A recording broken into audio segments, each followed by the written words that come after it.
Okay, good afternoon, everybody. I'm live. So, my name is Keisha, and I am a MyS teacher from Rome. So, let's see who we have watching today.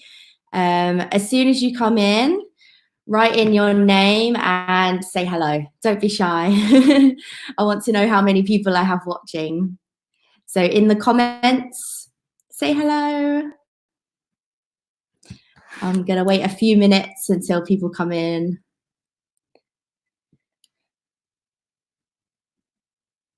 Is anybody out there?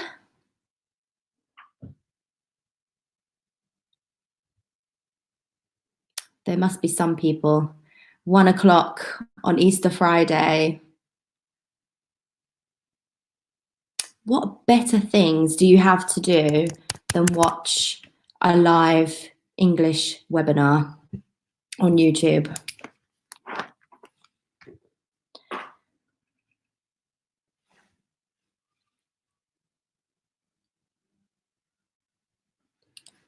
Okay, nobody's coming through at the moment. Okay, if there is anybody there, say hello in the comments. Tell me where you are watching from. And also tell me how you are feeling today. Today I'm going to be talking about feelings. So tell me how you are feeling.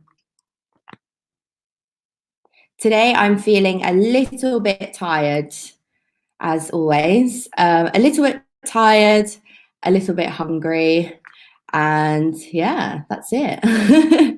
A little bit tired and a little bit hungry. That's usually how I feel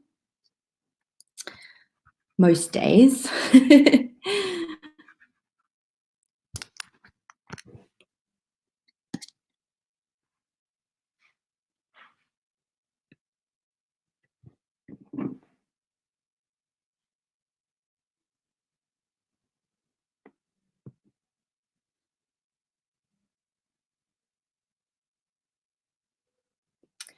Okay, so let's get started.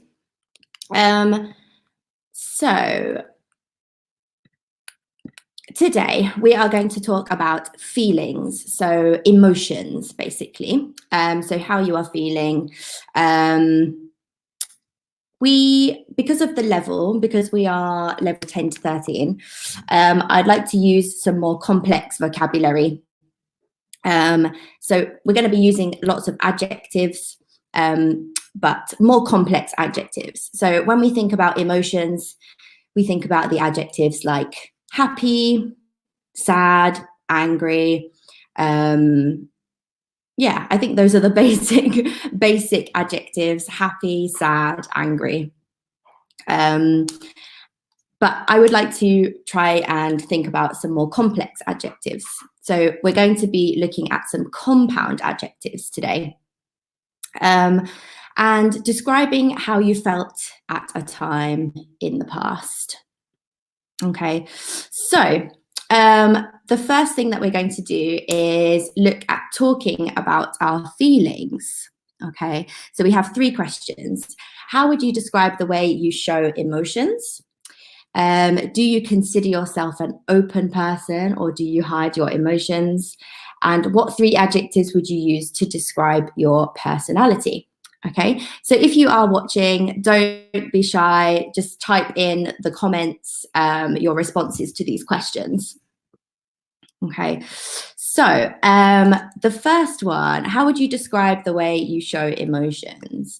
I would say that I am a very expressive person, so I'm not afraid of showing my emotions. Usually I'm quite open about my emotions, so I don't hide my emotions. If I'm angry, I show it. If I'm sad, I show it. If I'm happy, I usually show it. So I would say, answering the second question, I am very open with my emotions. I'm quite an expressive person. Okay, and the third question, what 3 adjectives would you use to describe your personality? Okay, I find this quite a difficult question to answer. So I usually tend to ask a family member or a friend to answer this question for me, because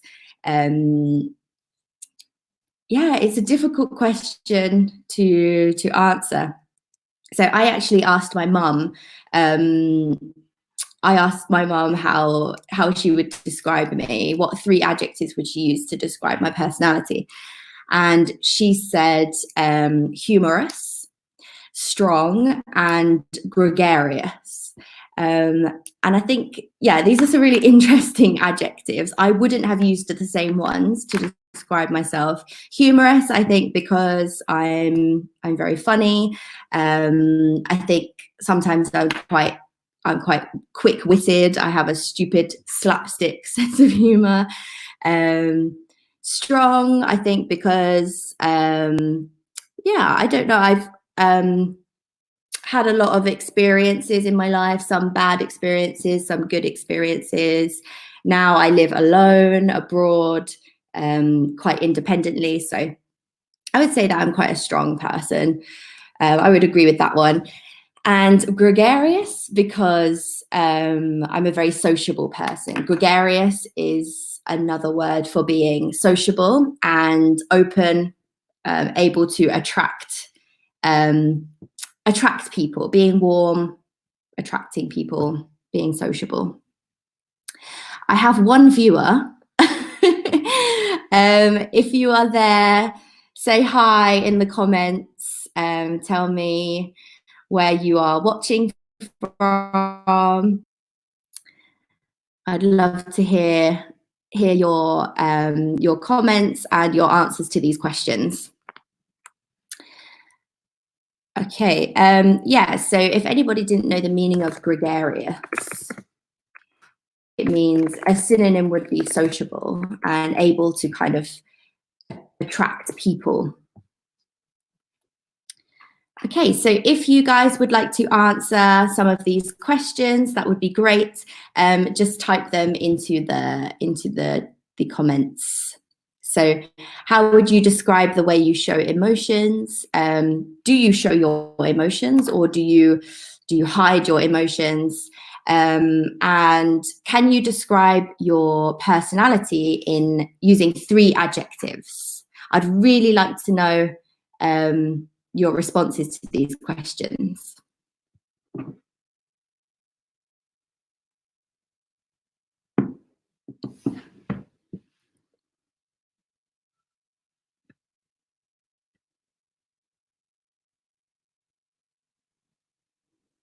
Okay, I'm not getting any responses, so I'm going to move forward. Okay, so as I said before, I mentioned some very simple adjectives like happy, sad, angry, and scared. These are obviously very simple adjectives, and at this level, we need to start broadening our vocabulary a little bit. So let's see if we can think of some synonyms for the following adjectives. So happy. Can you think of some synonyms for the word happy?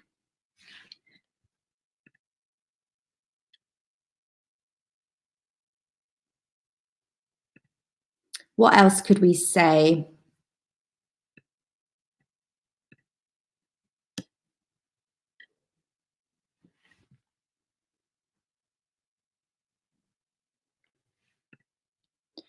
Okay, so some examples, we could say delighted. I am delighted to hear from you. I'm delighted to meet you. Overjoyed. Overjoyed is quite is a bit stronger to say that you're really, really happy. Often we would use this when we receive some good news, maybe. I was overjoyed when my sister had her baby. High-spirited. That could be like to describe your personality, maybe. Elated and ecstatic. So these are all ways to explain that when you're to explain some really happy emotions, when you're feeling really happy. Sad, melancholic. I think you have a similar word in Italian. Melancholic means you're very sad, you're feeling very depressed, maybe reflecting on a lot of things. Heavy-hearted. Often we use this in English to say when you receive some bad news, you feel very heavy-hearted, very down about it. Gloomy, also very similar to melancholic. Grief-stricken. Grief-stricken is quite dramatic, I would say. Usually we associate the word grief with when somebody dies and you're suffering as a result of somebody dying or losing somebody. And sorrowful. Yeah, I would say that would describe feeling very, very sorry for yourself and feeling very down.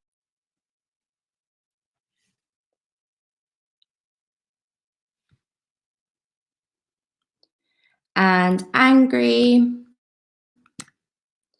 bitter. Bitter we often associate with like we often use it with the word, with the adjective jealous, like jealous and bitter about something. So you're feeling yeah, often people make like bitter jokes about things, like, I don't know, a relationship that ended badly or something, and you're feeling very bitter about it. I'm often very bitter about the fact that I'm single, and I often make jokes, bitter jokes about it, and I say, oh, I'm not being bitter about it or anything. Outraged. Outraged we often associate more with being shocked. I was outraged by the news. I was outraged when I heard about a certain event. Cross. Cross is a nice one. If you're very cross, then you're very angry. When I was younger, if I made my mum angry, she would say, now I'm really cross. I'm really angry. And furious is the same, another way to say angry. And ill-tempered. I would use this more to describe personality rather than an emotion that you're feeling at the moment. I would say if you're ill-tempered, then you have a bad temper in general and you get angry very, very easily. Okay, and some synonyms for scared. So we have panic-stricken. This is very, very, very dramatic. If you're panic-stricken, you're really, really panicking, having a massive panic. Terrified. I felt terrified when I saw the spider. And petrified is very similar to terrified. Anxious is a little bit different. That's more about feeling nervous. And remember, with Italian, we have a false friend. Anxious is nervous.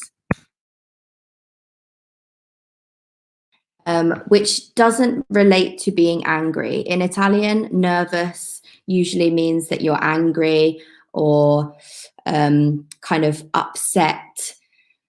But in English, nervous always relates to being anxious. It never means angry. So if you're nervous, you have butterflies in your stomach, maybe the night before an exam or before an interview, you would feel nervous.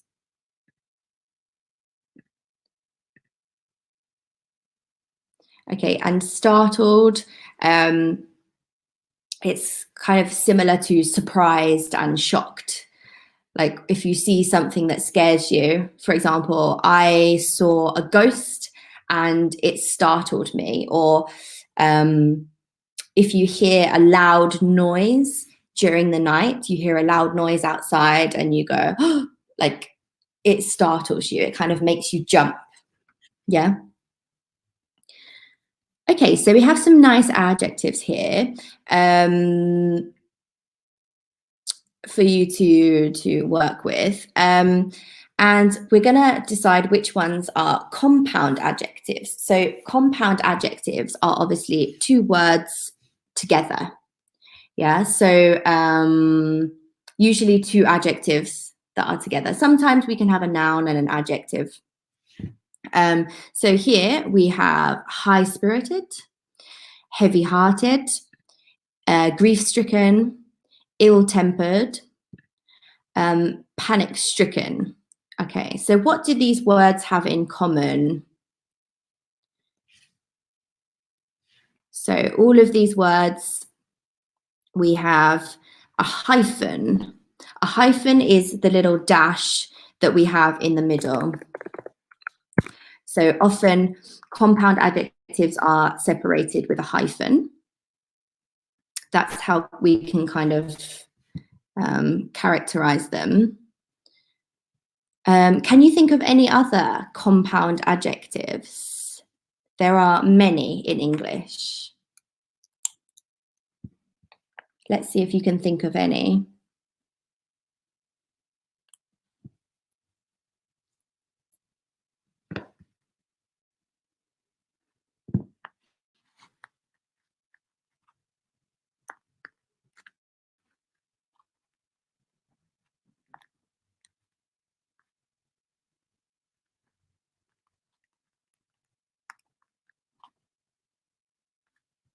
I've just thought of one to describe personality, not emotions, but maybe narrow-minded.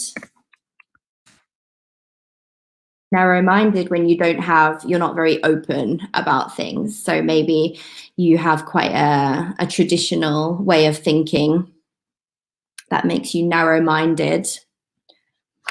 Again, that's not to describe feelings, it's to describe personality. So maybe if, for example, someone from an older generation, like my grandfather, for example, he might not be very open about, I don't know, gay marriage, for example. That would make you very narrow-minded.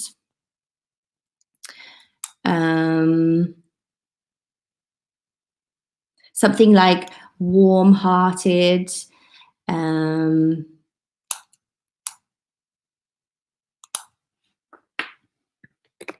you think of any more compound adjectives?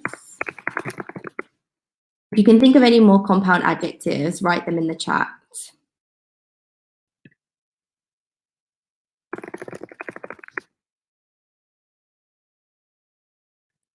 I mentioned one earlier when I was talking about 3 words to describe my personality. My mum, she said that I was humorous. A type of humor that I might have is quick wit. So I could say that I'm quick-witted. So my humor is very quick. So somebody says something and within 30 seconds, I make a humorous comment about it.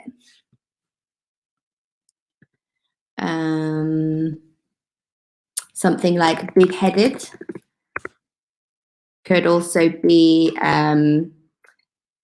used to describe somebody that is arrogant.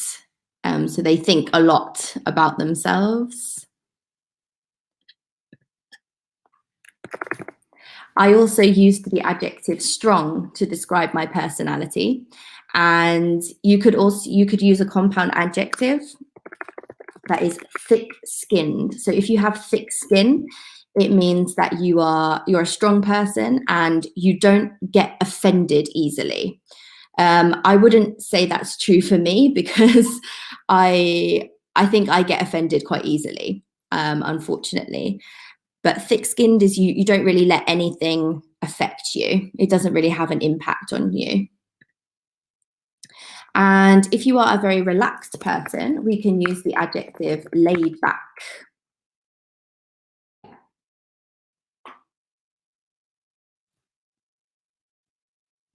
So there are many compound adjectives, especially to describe personality.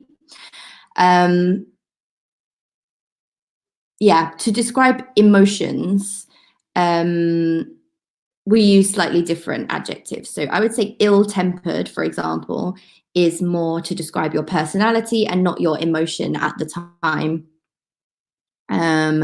Also panic-stricken, that relates to your emotion, your feeling, and also heavy-hearted, because these are kind of temporary feelings.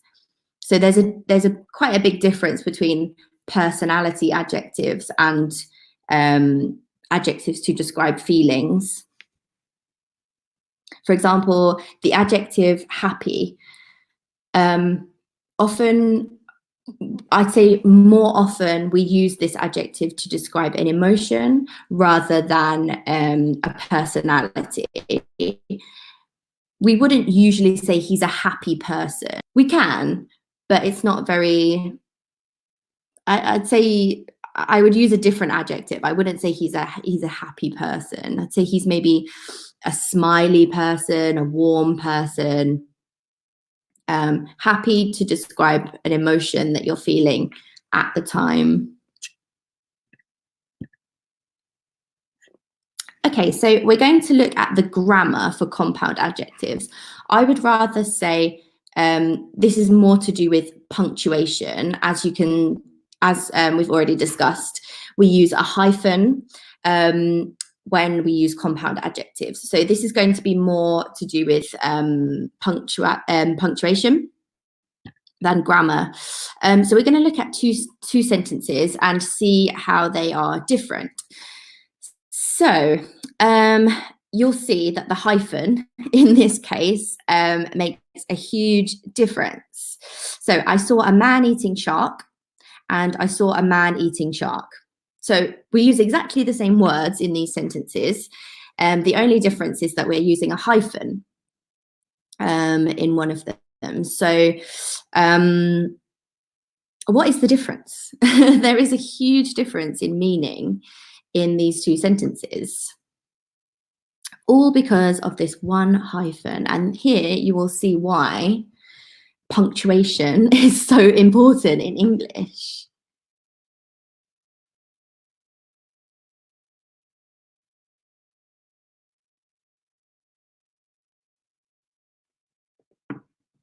So let's think about it.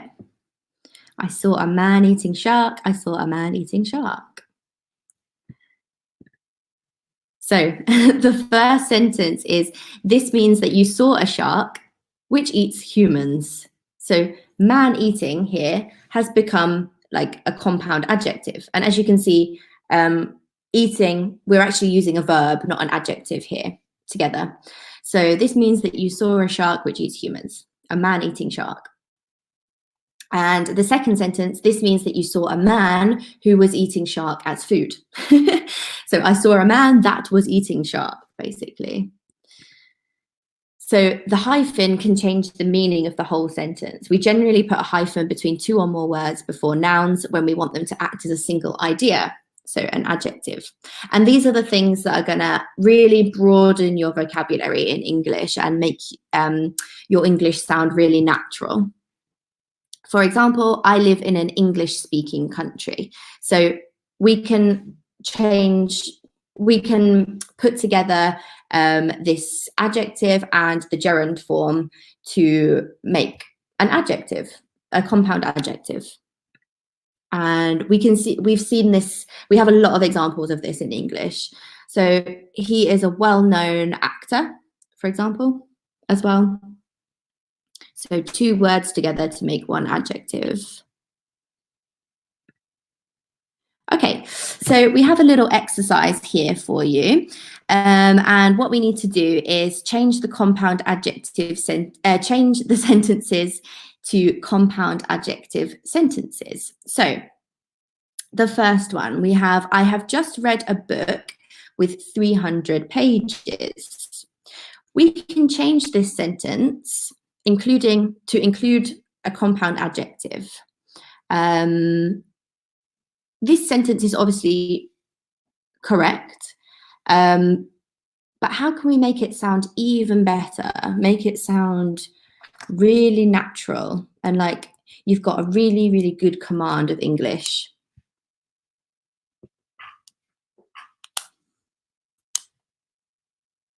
Okay, so we can change 300 pages to 300-page book. And often we have to omit the S in these cases. So we've taken off the S, a 300-page book. Okay, and it will be the same for number 2 as well. We're going to have to remove this S somehow.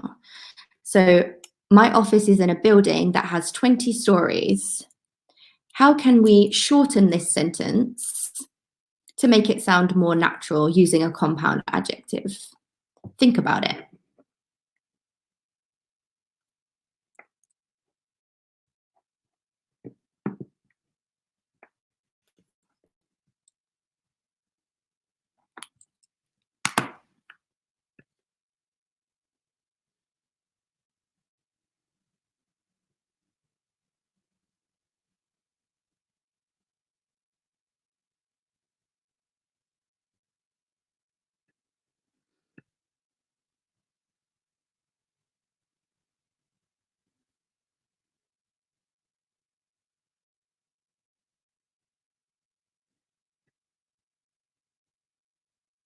Okay, so we can say, my office is in a 20-story building. And as you can see, we've removed the S again. And number 3, I ate some strawberries. That was so good, they made my mouth water. Ah, this is a nice one. This is a nice compound adjective. So I ate some mouth-watering strawberries. If something's mouth-watering, do you think that means that it's something that tastes horrible or something that tastes really nice? What do you think? Something makes your mouth water. I think it's something that tastes really, really delicious. Personally, I don't really like strawberries, but there are a lot of mouth-watering foods that I like, especially during this quarantine. I can't stop eating. Okay, and number 4, he is famous around the world. How could we create a compound adjective from this sentence? He is world famous, we can say. He's world famous, so he's famous around the world. You can't smoke in this restaurant.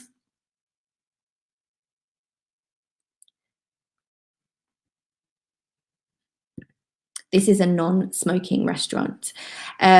So yeah, it's crazy to think that we used to have restaurants where you'd have smoking and non-smoking areas. Now you can't smoke at all in restaurants. It's crazy.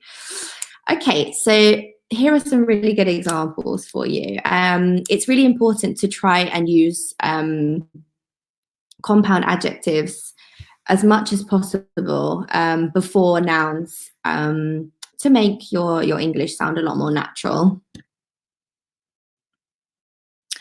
Okay, so I really wanted to hear some of your feedback, but I don't seem to have any viewers, so we can't participate in this activity, but I'm going to tell you about me. So basically, we have to choose the topic and not but think about it, using as many compound adjectives as you can. So thinking about different topics and how you felt at the time. So When you graduated high school or university. So when I graduated from university, I would say that I felt very relieved when I graduated university. What does relieved mean? So imagine when you really, really need to go to the toilet, you really need to pee, and you can't find a toilet anywhere. Then you finally find a toilet, and you like, how do you feel? You're like, oh yes, I finally found a toilet. That is what we call relief. So I felt relieved because I felt I'd worked really, really hard for 4 years. And then when I got my degree and I graduated, I felt very relieved that I could enter into the real world and not study so much anymore. It's a really, really good feeling. I'd say I also felt exhilarated as well. Exhilarated.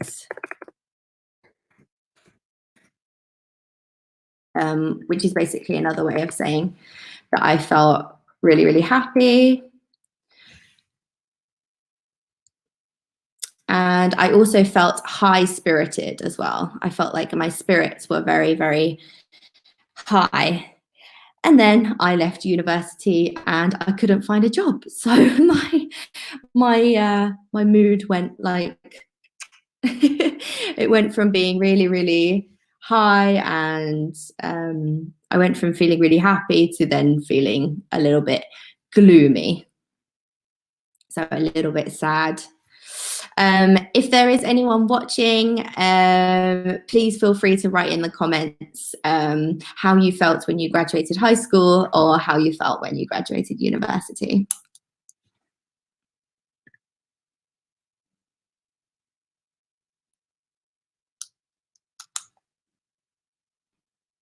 Okay, so the next topic, your child or sibling, niece, nephew was born. Oh my gosh. Okay, I would have to say when my brother was born, I felt very bitter when my brother was born. I think because I was the firstborn.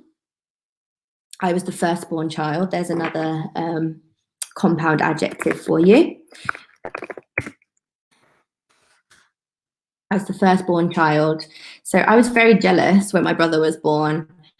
I actually remember it very clearly. I was 3 years old when my brother was born, and my dad called me from the hospital. I was at my grandmother's house, and he called me and he said, Keisha, you've got a baby brother.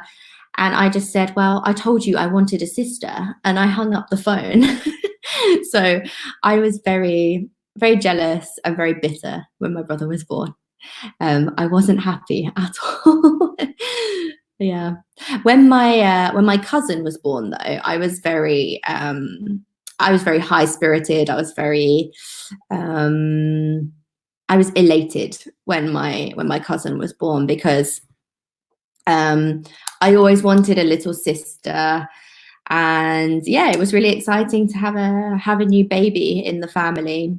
Yeah, and I only have 2 cousins, so it was really exciting. Someone close to you hurt your feelings. Oh my gosh, this has happened too many times.